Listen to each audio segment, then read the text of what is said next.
All right. If you are in the probate market as a probate specialist, or perhaps you even find yourself as a personal representative, the administrator or executor of the state, or perhaps you just need support finding people who are connected to certain estates, this is the podcast for you. This is the man that is doing amazing things as a tool, as an asset and resource to folks who need that support. I'm so excited to meet with him. I'm here with Michael Zwick from Asset International. How are you doing, Michael? Doing great, Courtney. Glad to be here.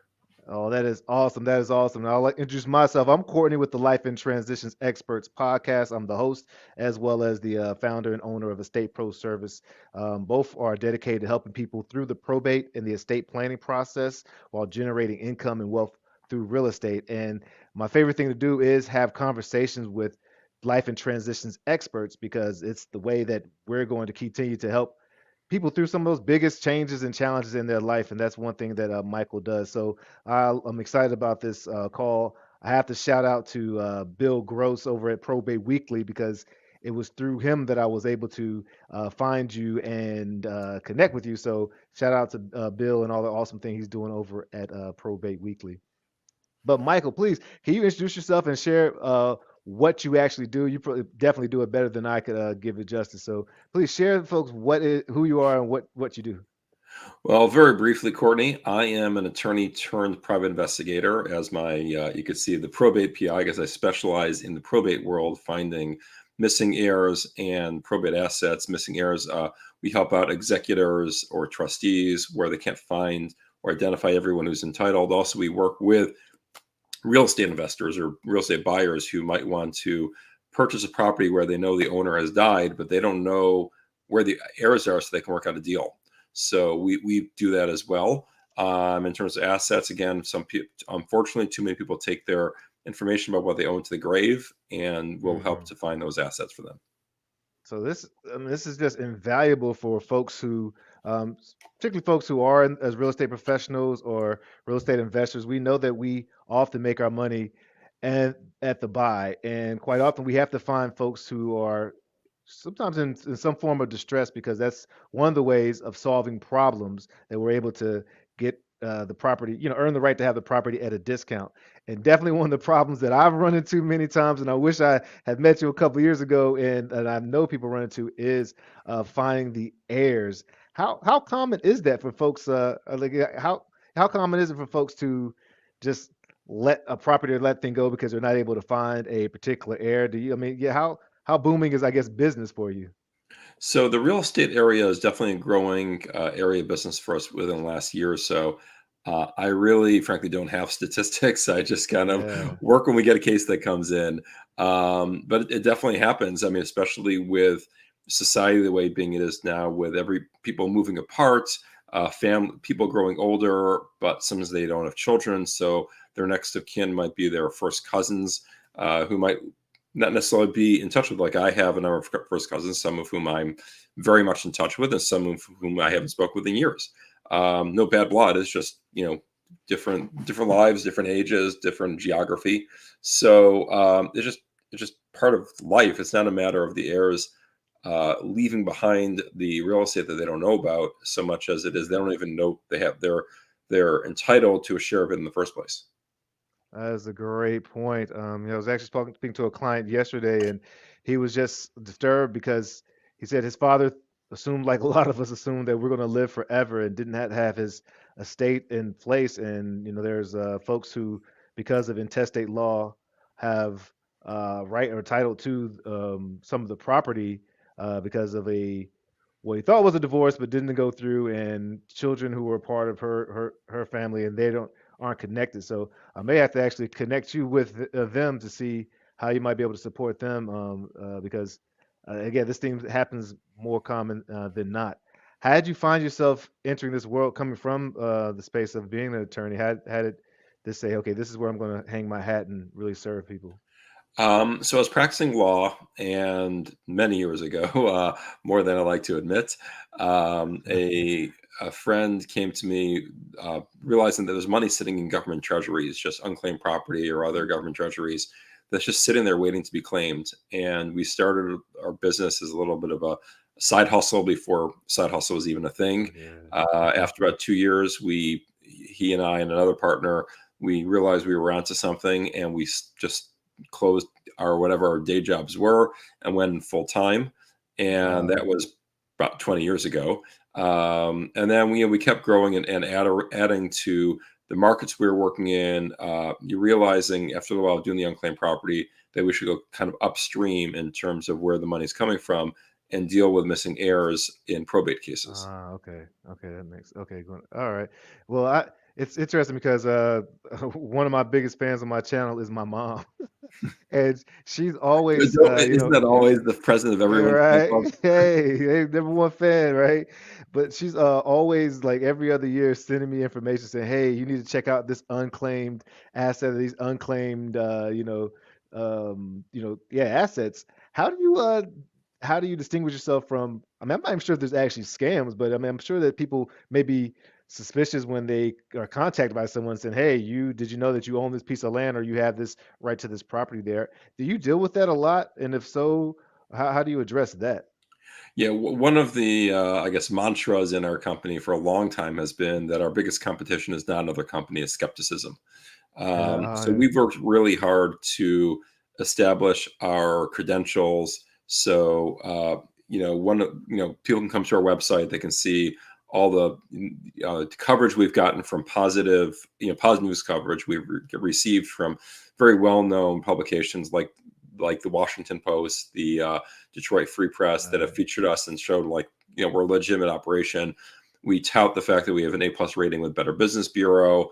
We're licensed private investigation firms. We're bonded and insured. We have licensed attorneys on staff, and we don't always meet with our clients face to face, but every so often, some people need that assurance by meeting someone up close and personal. So if that's what's necessary, we'll do that. Wherever we go, I've flown many places to go meet with people, just to make them feel comfortable that I'm a real person and not some, Wow. quote Nigerian prince. Yeah, yeah, hey, you have this. You just need to send this money to me, and you'll receive it. Yeah. So you're a national, as you said earlier, and that's pretty awesome. And folks, if you're watching this or if you listen to this on a podcast, feel free to go check out the Life and Transitions Expert podcast or the links, because you'll see not only our beautiful faces, but sharing some of the screen. Yeah, I see a lot. You have Washington Post, Detroit Jewish News, the Detroit Business. Yeah, you're all over the place here. I'm looking at the Asset International's website here. So yeah, and the A+ rating Business Bureau. That's pretty awesome, man. Yeah, and I can imagine the skepticism is uh, like, hey, you have something that could be of a tool or use for you. Just a heads up. So what is how's your pay scale? How does that work if someone wanted to work with you?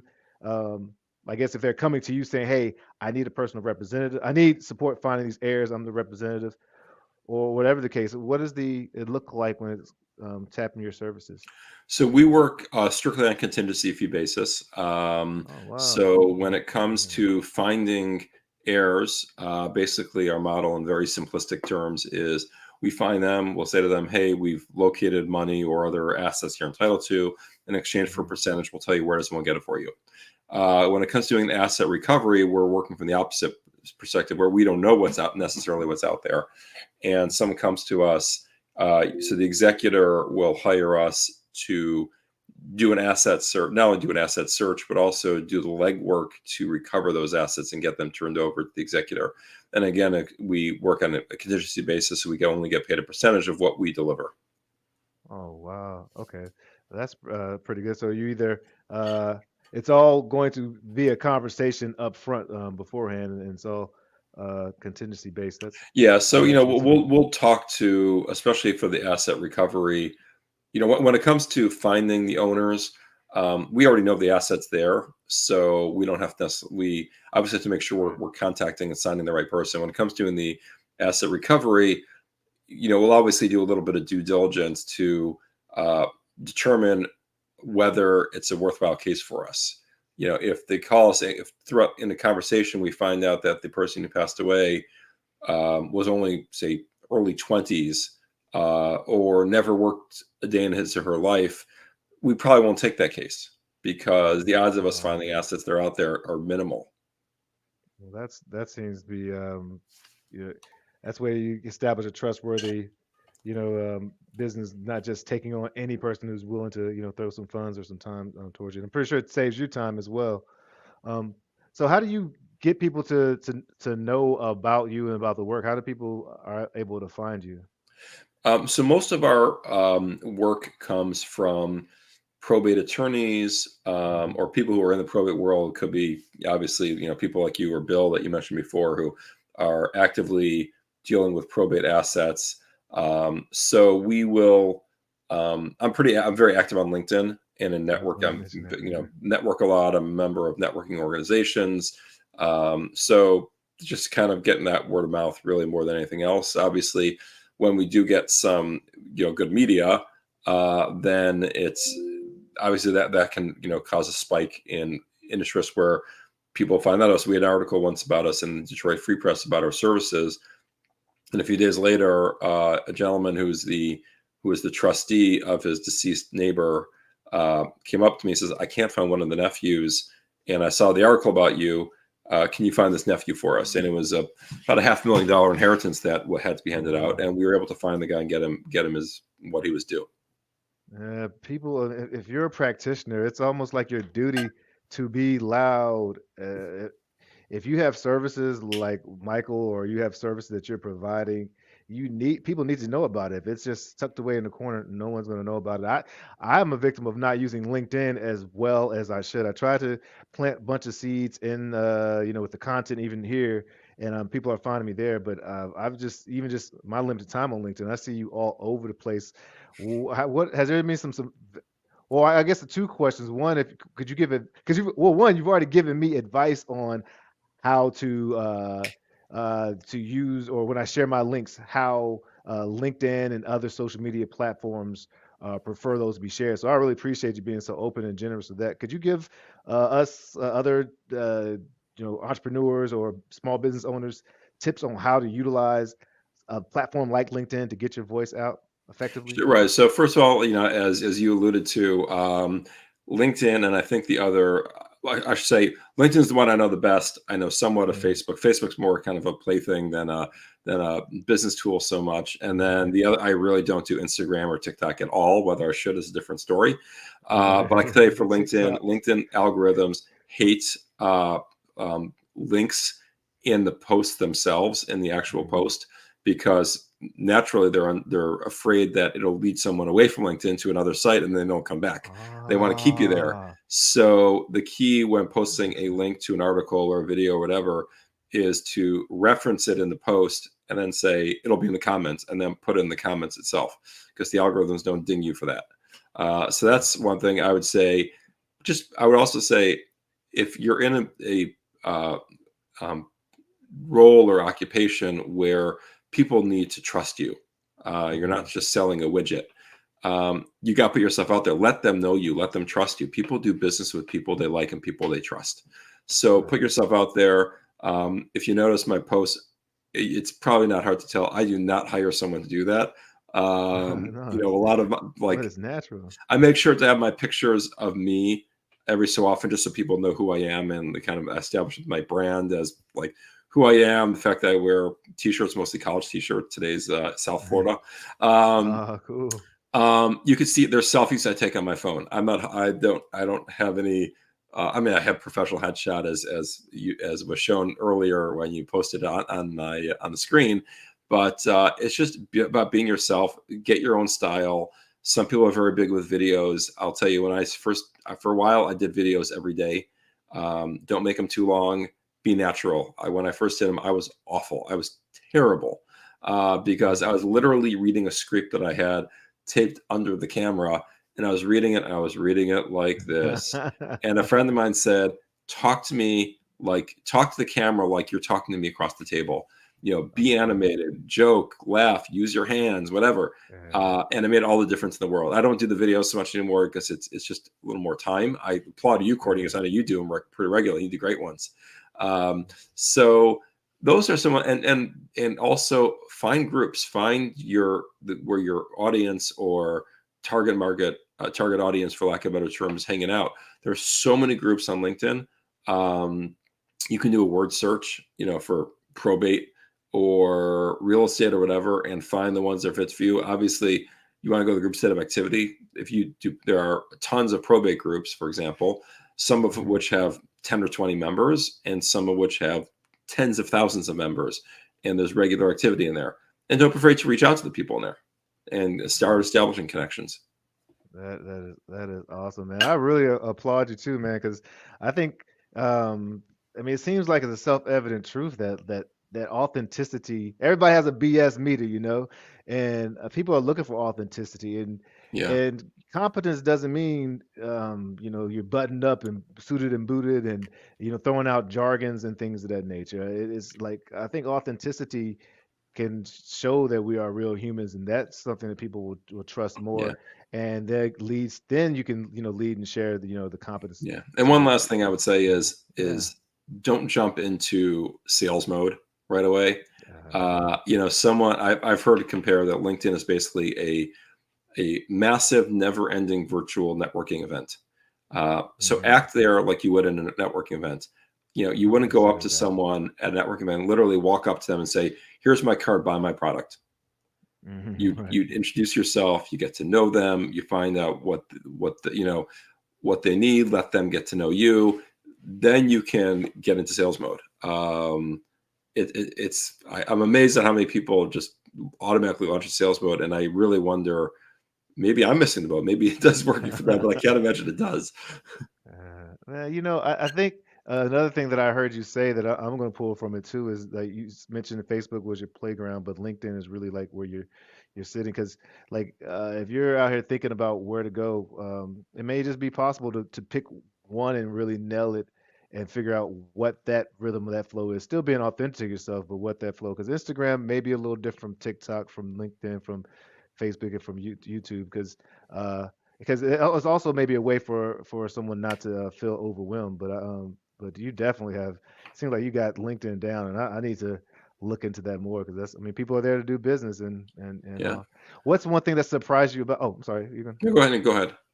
No, no. I was just going to ask you what's one thing that surprised you about your LinkedIn. I mean, you did mention the Detroit and getting that press, and I mean, I guess I'm sure you put it on LinkedIn. But what's one thing that surprised you about your activity on LinkedIn connected to the work you're doing? Um, it wasn't really a surprise. I mean, I think it, like everything else, it comes down to, for the most part, you get what you put into it. Sometimes the surprise are more day to day, which I've come not I'm not no longer surprised by them, but the ups and downs of LinkedIn. I have some posts that I put up there that I just think of as a throwaway, and it gets tremendous activity, and then I'll have a post that's like, well, this is a really good one, and it just Yeah. dies on the vine. It bums me out. What's good though is that if you think it's a good one that just got beaten up by the algorithms that day, you can always repost it, a few weeks later, Absolutely. and almost nobody will even know the difference. And even if they do, most people are pretty cool about going like, yeah, I've seen that one before, but I'm not going to say anything. I'm not going to call them out. I dig it. I can dig that. That's good to know. And so, what about as far as helping people, finding assets or helping people, complete what they need to complete on their end when it comes to air search? What are some of like? Do you have a? What are some of the, I guess, rewarding stories that you've or themes that you've come across that's like, this is why I do this. Besides, I'm So sure I the had one I actually compensation. just posted about. It must have been on Tuesday after Toby Uh-huh. Keith died, because I'm a big Toby Keith fan, Mhm. and I posted about the kind of tied it. I'm pretty good about tying various things into what I do, That's what you do. and it tied into the fact of I met there's a client, probably one of my most memorable cases, that again, we were going back to the needing to meet someone face to face to overcome the skepticism. Basically, the client lives in Dallas. He was. So, let me back up. A woman died, no known heir. She was worth about $500,000. They didn't know who the heirs were. We did a lot of research. I was in Oklahoma for work, in central Oklahoma, Ada, which is outside Oklahoma City, And my team calls me and says, okay, we found what we believe to be the sole heir of the state. He lives in Dallas, Texas. I'm going to tie this to Toby Keith, don't worry. Oh yeah, He no. says, we found sole heir in Dallas. So again, the phone with him, the guy says, you know what, I'm not really sure about this. And I looked it up. I said, Dallas to Ada is about 3 hours away. I says, let's meet halfway. So we'll meet over drinks or coffee, whatever. You'll get to know me. You'll say I'm a good guy. I'm trustworthy.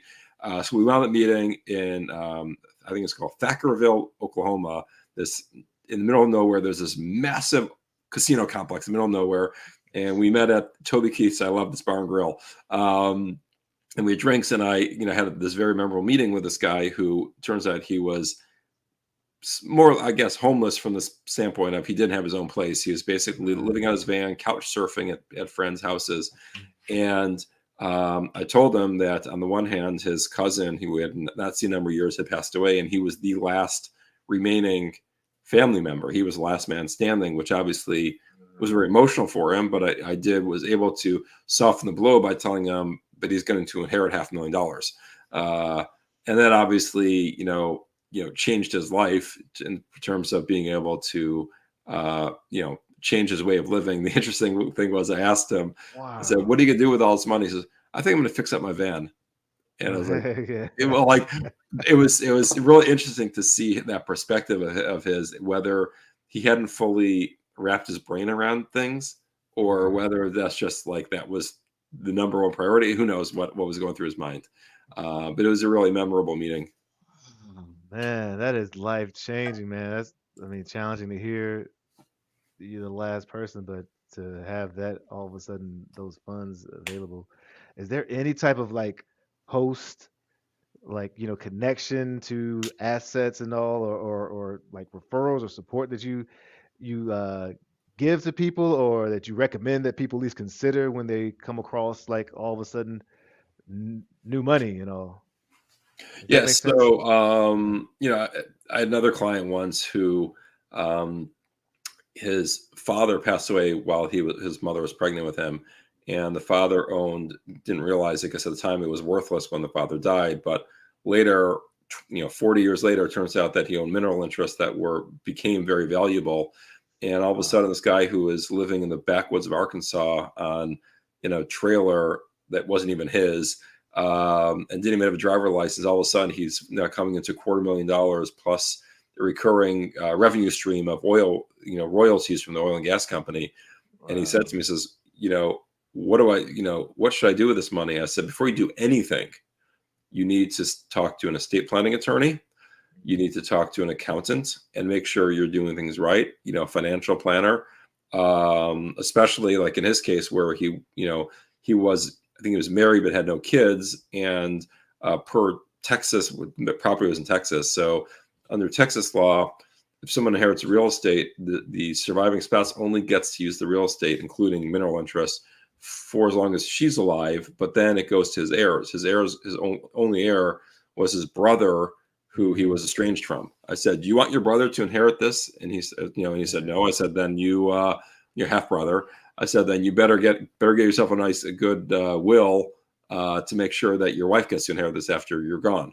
So, fortunately he took my advice and was able to get those affairs in order. That is awesome. Yes, if you're listening to this, go speak to an estate attorney. You can reach out to Michael, or you can reach out to me, and I'm Yeah, sure Michael has tons of connections. I have yeah, relationships with Trust and Wills, who's basically can set up the documents for you. But if you want a more comprehensive, then definitely check out Michael, or even me, yeah. and we'll connect you, because you really, from my understanding, I want to be able to control things, but I don't want to own anything, particularly when I pass away. And there's illegal instruments that can allow things to be set in the space or the way that you want it set in, and you can avoid these. But if I have any can out there, I don't want anyone to pass away. But Mike, if you ever give me a call and tell me I have $500,000 coming, I'll be I won't be too.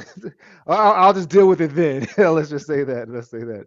But how can people connect with you if they outside of this, if they're either a practitioner and want to just learn more about what you're doing, or if they really need your services? What's the best way for people to Thanks for connect with you? asking. So they can email me at mzwick@assetsinternational.com, or they can reach me on LinkedIn. I pretty easy to find on there.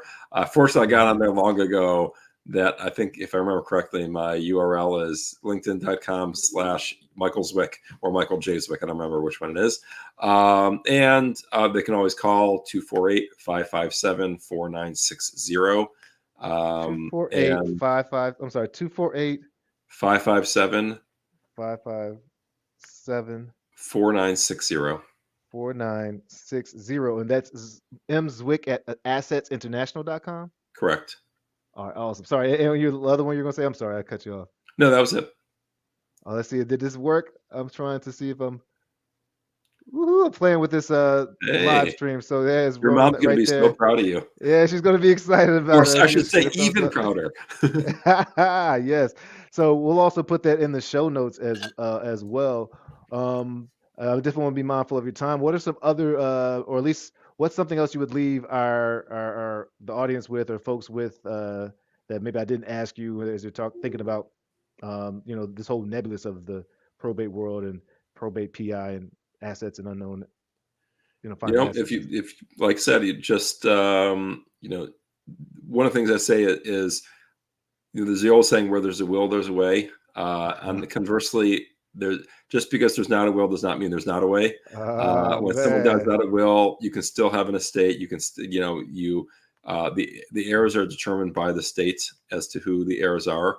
And if you're the executor, you have a role to fill, and that is to make sure that you find all the heirs and find all the assets. And also, when it comes to buying real estate, you want to buy a property just because you can't find the owners doesn't mean you're out of luck. You still might be able to find them through someone like me and get a Yep. good deal. Well, that's sweet. And folks, I did cut you off when you were mentioning your let's see, can I put it in here? Dang it. Michael Zwick at LinkedIn. All you have to do is put in Michael Zwick and you'll be able to find him on LinkedIn. There's some awesome posts. If you want to, they call it post hacking. I'm definitely going to be looking at how you interweave like just natural things. I'm seeing here a half marathon, coming back from Israel, all type of stuff. That's a really cool way to just make yourself be authentic and also, Yeah, I share mean, with all the awesome stuff you're doing for there. most of us, there are only so many things you can say about your business. Uh, Mhm. so you got to find you have to be a little creative. Hey, well, you definitely have that, man. I really appreciate you giving me your time. But I hope the audience appreciate having me. appreciated it. Yeah, go find them. And folks, I would love if you like this content, hit the like, subscribe. It helps the algorithms, helps people see more of it and share and serve with more folks. So really appreciate that. And other than that, this is the Life in Transitions Experts Podcast, LITE. Let your light shine. Cheers.